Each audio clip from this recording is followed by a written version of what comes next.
71 அடி உயரம் கொண்ட வைகை அணையின் நீர்மட்டம் வறட்சி காரணமாக 23 அடியாக சரிந்து காணப்படுகிறது. தற்போது இருக்கும் தண்ணீரை கொண்டு இன்னும் 20 நாட்களுக்கு மட்டுமே மதுரை மாநகர குடிநீர் தேவையை பூர்த்தி செய்ய முடியும் என கணக்கிடப்பட்டுள்ளது. தற்போது சுட்டெரித்து வரும் வெயில் காரணமாக வைகை அணையில் தேங்கியிருக்கும் தண்ணீர் வேகமாக ஆவியாகி வருகிறது. இதனை தடுக்கும் வகையில் அரசு புதிய திட்டத்தை தீட்டியுள்ளது. இதற்காக சாறை சாறையாக வாகனங்கள் அணிவகுக்க அமைச்சரும் மாவட்ட ஆட்சியர்கள் உள்ளிட்ட அதிகாரிகளும் வைகை அணையை நோக்கி படையெடுத்தனர்.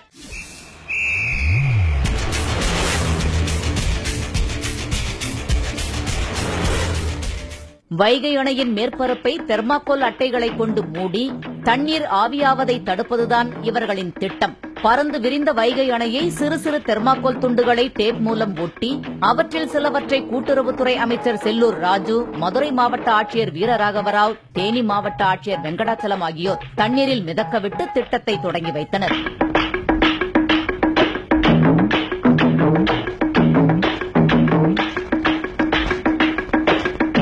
பத்து சதுர கிலோமீட்டர் பரப்பளவு கொண்ட வைகை அணையை வெறும் 300 தெர்மாக்கோல் அட்டைகளை கொண்டு அமைச்சரும் ஆட்சியர்களும் வெப்பத்திலிருந்து காக்க முயற்சித்தனர்.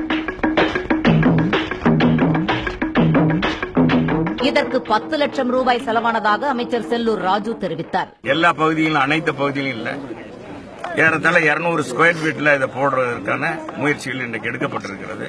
இதன் மூலமாக இங்க இருக்கிற குறிப்பிட்ட அளவு தண்ணியை பாதுகாக்கின்ற வகையில், எந்த அளவுக்கு அது ஆவியாக மாறுவதை தடுக்கின்ற வகையில் இந்த திட்டம் நிறைவேற்றப்படுகிறது என்பதை அறிகின்ற வகையில் இதை பரிச்சார்த்த முறையில் ஏற்பாடு பண்ணியிருக்கோம். ஒரு 10 லட்சம் ரூபாய் ஆகுது.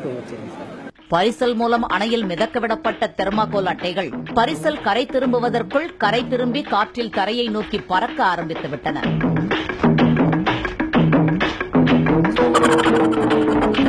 தெர்மாக்கோல்கள் பலவும் ஒன்றன் மீது ஒன்றாக ஏறி மிதக்க ஆரம்பித்தன. அணையை தெர்மாக்கோல் மூலம் மூடும் பணியை பார்த்து உள்ளூர் மக்கள் சிரிக்க ஆரம்பித்துவிட்டனர். இதுபோன்ற ஒரு நூதன யோசனையை அதிகாரிகளுக்கும் அமைச்சருக்கும் வழங்கியது யார் என்றும் பொதுமக்கள் கேட்க ஆரம்பித்தனர். அவர்களிடம் மழை பெய்து அணைக்கு நீர்வரத்து அதிகரிக்க வேண்டும் என ஆண்டவனிடம் வேண்டிக் கொள்ளுமாறு அமைச்சர் அறிவுறுத்திச் சென்றார்.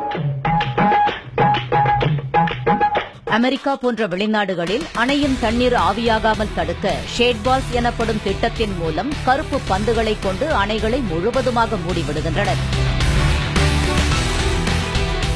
இப்படி செய்யும் பொழுது சூரிய வெப்பத்தை கருப்பு நிற பந்துகள் கிரகித்துக் கொண்டு தண்ணீரில் வெப்பம் ஊடுருவாமலும் தண்ணீர் ஆவியாகாமலும் தடுக்கப்படுகின்றன. எனவே வெளிநாடுகளை பின்பற்றி அணையை கருப்பு நிற பந்துகளால் மூட வேண்டும் என விவரம் அறிந்தவர்கள் கோரிக்கை விடுத்துள்ளனர்.